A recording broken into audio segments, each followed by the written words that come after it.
No, no, no, no, no, no. Just go back. Just carry on with them. I'm. Just go.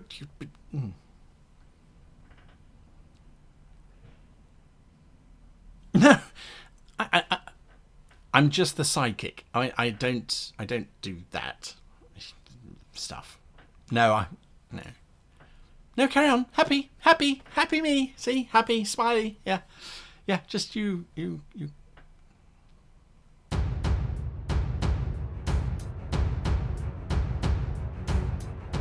Hello and welcome to this week's episode of How to Be a Great Player. My name is Guy and today we are looking at part 2 of the question, are you a hero? Today is, are you a sidekick?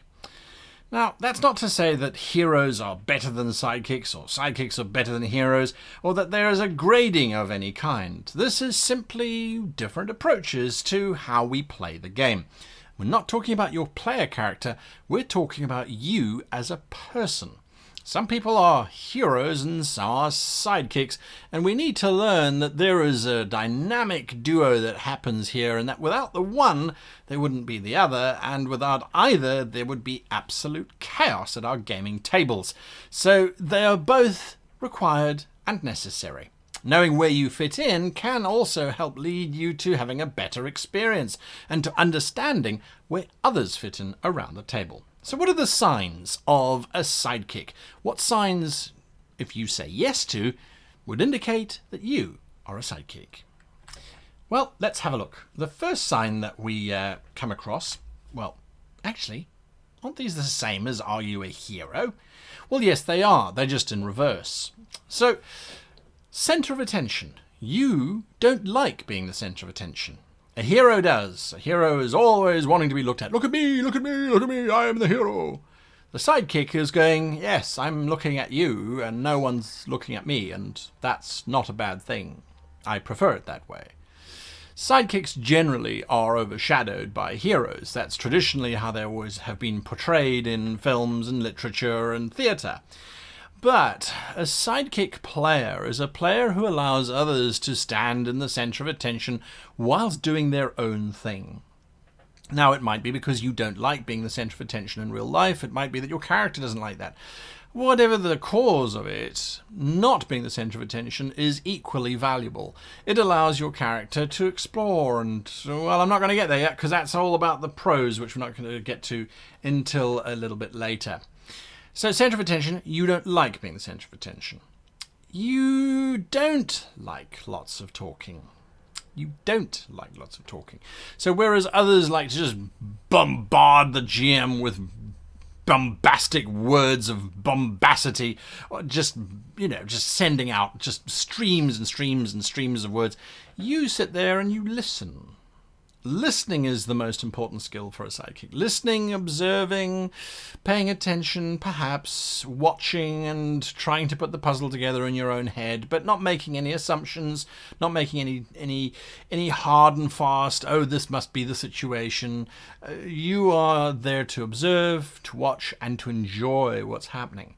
Now, that means not a lot of talking. That means you're letting others talk, letting them sort of wash all of their ideas over you so that you can see which ones you like and which ones you don't like. And decision making. You don't like making decisions. Or maybe you don't mind making decisions. No, I don't mind talking. I don't mind making decisions. I don't mind if I'm the center of attention, but if there's others there, let them do that. That's absolutely fine.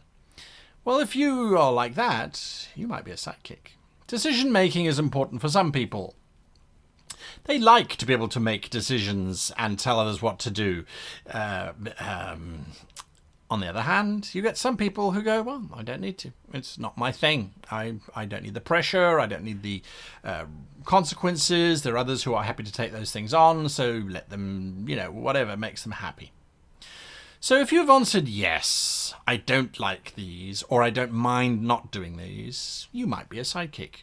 And we need sidekicks, as a matter of fact. What are the pros? What are the good sides of being a sidekick? Well, you are definitely supportive. You are there to make sure that the hero is doing the heroic thing, and when the hero asks you to do stuff, you do it because you can.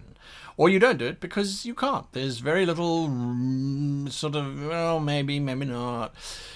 You support the action. If the hero is involved in combat, you're right there next to them, fighting the good fight, doing what needs to be done. You are supporting information. You're going out there and you're finding information. You are maybe talking to an NPC once or twice. Maybe you're being chatted to by some random element. You take that information back and you give it back to the hero. You give it to the player, or their player character anyway, who is playing the hero, or who is a hero character, hero player, I should say. You let others shine. You don't steal the limelight. You don't try and jump into the center of attention. You're not the one who leaps in front of the dragon going, "Look at me, for I am the hero." No, you let others do that sort of thing. And you enjoy seeing how they fall or rise. You enjoy seeing the story flow around them and your character helping them to get there. Bearing in mind, we are talking about the player. The player, you're allowing the player to shine. You're allowing the player's characters and things to succeed, because for you the enjoyment is more in the actual overall story than individually your character being the one that is shining. Oh, it's too much pressure. Let somebody else do that. You progress the plot. How do you progress the plot? By not getting in the way. You might find a table that's got all heroes. The party just splits in different directions, each one of them trying to be the center of attention, each one trying to force their opinion, their decision on each other. That can sometimes cause a plot to stop, as everyone tries to prove dominance over the other. But the characters have nothing to do with this. This is purely on a player level. And I have seen that happen so often, where we've got players who are quiet leaders, where they want to be in charge and make decisions and have others listen to them. And yet when there's three of them around the table, they don't want to listen to each other because they're all in charge. So I've had that happen. As a sidekick, you are there to support the hero. So you are there when the player says, "Okay, guys, I think we should do this." You are there to say yay or nay, yes or no, or present an alternative if you have one. But the ultimate decision is up to them. By supporting them, you progress the plot. You're not derailing it. You're not trying to go and get your own story explored or solved. You are just there for the fun and the joy that you get out of being part of the table. The negatives, the cons. Now, these can be a problem. If you are too much of a sidekick, if you are too reserved, you are too detached from the story, you can become non-interactive. In other words, the GM no longer gives NPCs to your character to talk to because you don't talk to them. Your character gets ignored by major plot points because you don't engage with those major plot points. The hero no longer asks you for advice or your opinion because you don't contribute. You're just there to watch. You are an observer. You're not even a sidekick. You're just an observer. You're there to roll the dice when you absolutely mechanically have to, but otherwise you don't want to get involved. That's too detached. That is a sidekick who has stepped out of the entire game completely and is simply an observer. You can also be completely ignored by your fellow players at the table. So that has happened. I have had a few friends who are sidekicks, who like to be there, who like to be part of the game, in so much as they roll dice when their characters are required to do something, and they've worked out a set of, well, my character does this, my character does that, but I'm not going to engage with NPCs, I'm not going to engage with my fellow players. If they ask me my opinion, I'll just say, well, I don't mind, whatever you choose. They get ignored. Socially, they get ignored. Oh, we're going out for pizza later.